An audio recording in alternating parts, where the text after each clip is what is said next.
నమస్కారం, news desk Telugu ఛానల్కి స్వాగతం.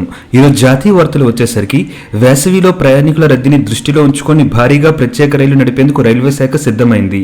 ఈ సీజన్లో దేశవ్యాప్తంగా వివిధ రైల్వే జోన్లలో రికార్డు స్థాయిలో 9,111 అదనపు ట్రిప్పులు నడపనున్నట్లు ప్రకటించింది.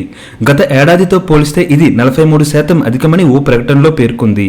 గత ఏడాది వేసవిలో మొత్తం 6,369 అదనపు ట్రిప్పులు నడిపామని, ఈసారి ఆ సంఖ్యని 9,111కు పెంచామని, వీలైనంత ఎక్కువ మందిని ప్రయాణికులు తాము కోరుకున్న గమ్యస్థానాలకు సులభంగా చేరుకునేలా అవసరమైన చర్యలు తీసుకునే విషయంలో రైల్వే శాఖ నిబద్ధతకు ఇది నిదర్శనమని పేర్కొంది.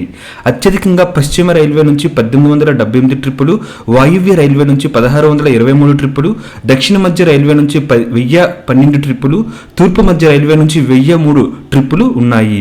మీడియా కథనాలు, సోషల్ మీడియా ప్లాట్ఫామ్లు, railway integrated help line 139, passenger railway system వంటి వేదికల నుంచి సేకరించిన సమాచారం డిమాండ్ ఆధారంగా ఈ విధంగా ట్రిప్పులు వేసినట్లు రైల్వే శాఖ తెలిపింది.